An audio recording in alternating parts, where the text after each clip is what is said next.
आबादी की अगर बात करें तो देश अगले साल चीन को पीछे छोड़ने वाला है। यूएन की रिपोर्ट कम से कम यही कहती है। इस बीच हम आपको बता दें कि देश में बढ़ती आबादी पर सियासी संग्राम छिड़ा हुआ है और अब संघ प्रमुख मोहन भागवत ने भी खाने और आबादी बढ़ाने वालों पर निशाना साधा है। क्या कुछ उन्होंने कहा और कैसे इसको लेकर सियासत हो रही है, हम आपको दिखाते हैं।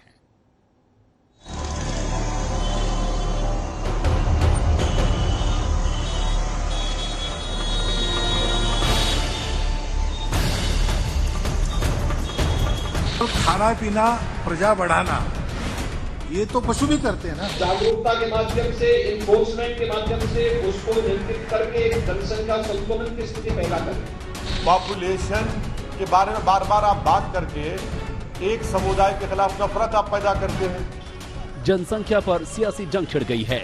विश्व जनसंख्या दिवस पर सीएम योगी ने जहां एक वर्ग की जनसंख्या के असंतुलन से सावधान किया, तो अब संघ प्रमुख मोहन भागवत ने आबादी बढ़ाने वालों को पशु जैसी सोच वाला करार दे दिया है।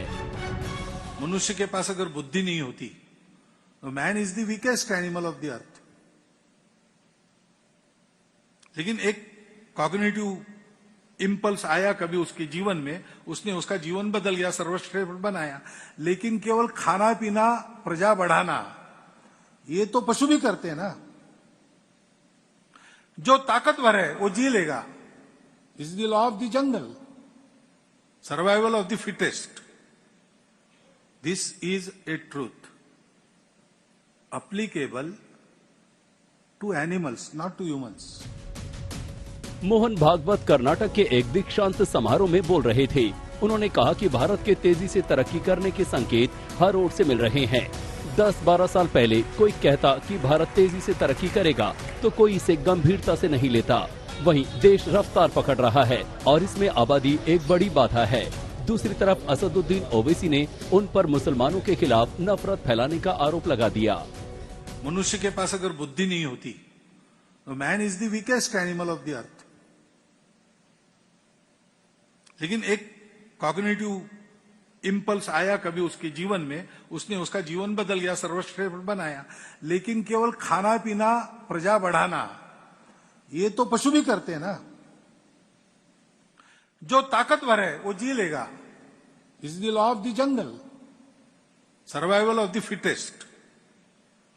This is a truth applicable to animals, not to humans. In humans, the fittest persons will make others survive. Population के बारे में बार बार आप बात करके एक समुदाय के खिलाफ नफरत आप पैदा करते हैं। खुद ब खुद भारत का पॉपुलेशन TFR रेट डिक्लाइन हो रहा है। 2030 तक भारत का पॉपुलेशन स्टेबलाइज हो जाएगा। मगर जितनी चीख पुकार, जितनी पेट में और सर में दर्द जो हो रहा है उन लोगों को, अरे जरा तो शर्म रखो। जो डेमोग्राफिक डिविडेंड भारत में है, हमारे भारत की 50% आबादी 25 साल के कम उम्र के युवाओं की है। कुछ तो करो उनके लिए। इससे पहले सीएम योगी ने एक वर्ग की आबादी बढ़ने से मूल निवासियों से उनकी संख्या ज्यादा हो जाने पर अराजकता का बयान दिया था।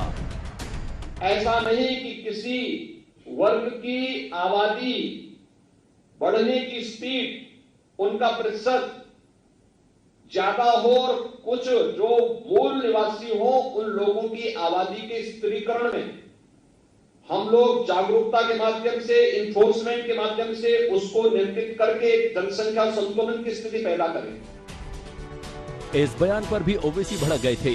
अब ओवैसी ने कहा कि अगर भारत सरकार 2 बच्चों के मानदंड का बिल लाएगी तो वो उसका समर्थन कतई नहीं करेंगे। उनका कहना है कि ये भारत के हक में नहीं होगा। भारत की जनसंख्या अपने आप गिर रही है और 2030 तक ये स्थिर हो जाएगी। आप पॉपुलेशन से इम्बैलेंस कहां देख रहे हैं?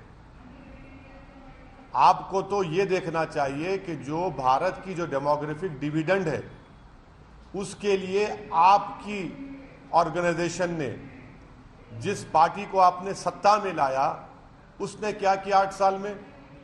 क्या पूरे विश्व में कोई देश ऐसा नहीं है जहां पर 50 साल से 50% आबादी 25 साल की उम्र की है, 60% आबादी 40 साल की उम्र की है? आपने उनको रोजगार क्यों नहीं दिया? 8% बेरोजगारी हो चुकी है भारत में। पूरे विश्व में सबसे ज्यादा बेरोजगार युवा अगर है तो भारत में है। इस पर बात करी ना मोहन भागवत साहब। इस बहस के बीच संयुक्त राष्ट्र की रिपोर्ट ने बताया कि अगले साल भारत दुनिया की सबसे ज्यादा आबादी वाला देश बन जाएगा। जनसंख्या के लिहाज से वो चीन को पीछे छोड़ देगा। इसके लिए एक समुदाय को लेकर सियासी निशाना साधा जा रहा है। दूसरी तरफ बचाव में ओवैसी दावा कर रहे हैं कि मुसलमानों में प्रजनन दर सबसे कम हुआ है। आज तक ब्यूरो।